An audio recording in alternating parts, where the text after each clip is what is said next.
मैंने तो इन लकीरों में हमेशा सुफियान का नाम पढ़ा था। मुझे क्या पता था कि मेरी लकीरें इतनी मनूस हैं कि इसमें अरसलान का नाम निकल आएगा।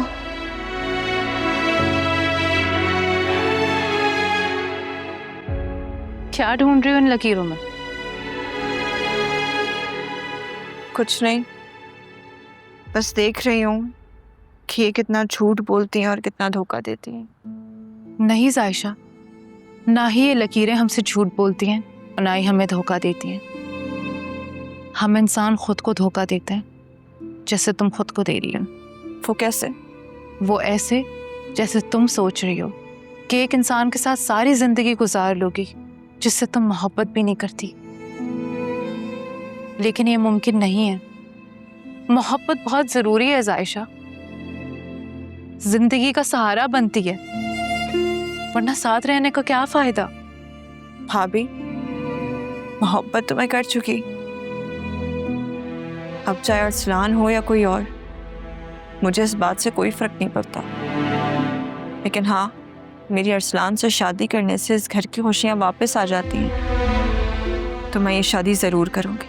बाज आ जाओ अपने फैसले से जायशा। क्यों अपने आप पर जुल्म कर रही हो? क्यों खुद को आजमाइश में डाल रही हो?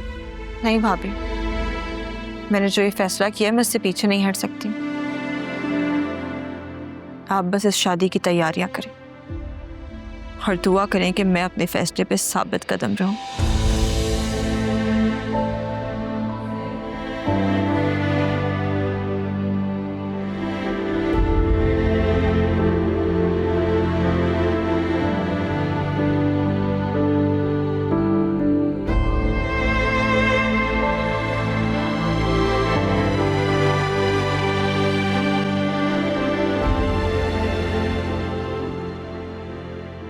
थैंक यू फिजा, तुम मुझसे मिलने आ गई। मुझे लगता है मैं फिर से जी उठाऊं।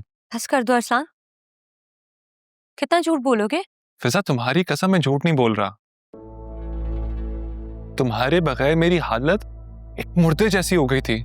तुम्हारी मॉम जितनी इंसल्ट करके गई है ना मेरी, मुझे तो मिलना भी नहीं चाहिए, लेकिन क्या करूं, मोहब्बत मैं भी तो करती हूँ ना। फिजा, मैं जानता हूँ मॉम ने तुम्हारे साथ ज्यादती की है, लेकिन ट्रस्ट मी यार, मेरा कोई कसूर नहीं है। मुझे कुछ नहीं पता था उनके इरादों का। अरसलान, अगर तुम्हारी मॉम ने मेरा इतना ही तमाशा बनाना था तो तुम्हें उनको लाना ही नहीं चाहिए था। तो मैं कब लाना चाहता था? मैंने तो हर दफा बोला कि कोर्ट मैरिज कर लेते हैं, लेकिन तुम्हारी अम्मा की जिद थी कि अपनी अम्मी को घर लेकर आओ। क्या फायदा हुआ ये करने का? उल्टा हम दोनों एक दूसरे से दूर हो गए हैं। तो अम्मा भी क्या करें, उनको अपनी बेटी के लिए सिक्योरिटी चाहिए ना। तो फिजा, मैं हूं ना तुम्हारी सिक्योरिटी। तुम एक दफा मेरी जिंदगी में आ जाओ, आई प्रॉमिस मैं तुम्हें कोई तकलीफ नहीं होने दूंगा। तुम बस रहने दो अपनी बड़ी बड़ी बातें। कैसे संभालोगे मुझे? तुम तो कुछ करते भी नहीं हो। फिजा, मैं कुछ करूं या ना करूं, इससे कोई फर्क नहीं पड़ता। तुम्हें मेरा स्टैंडर्ड पता है, मैं एक बिजनेसमैन का बेटा हूं। तुम्हें घर बैठे भी ना अयाशी करवा सकता हूं। और रहा तुम्हारी अम्मा का सवाल,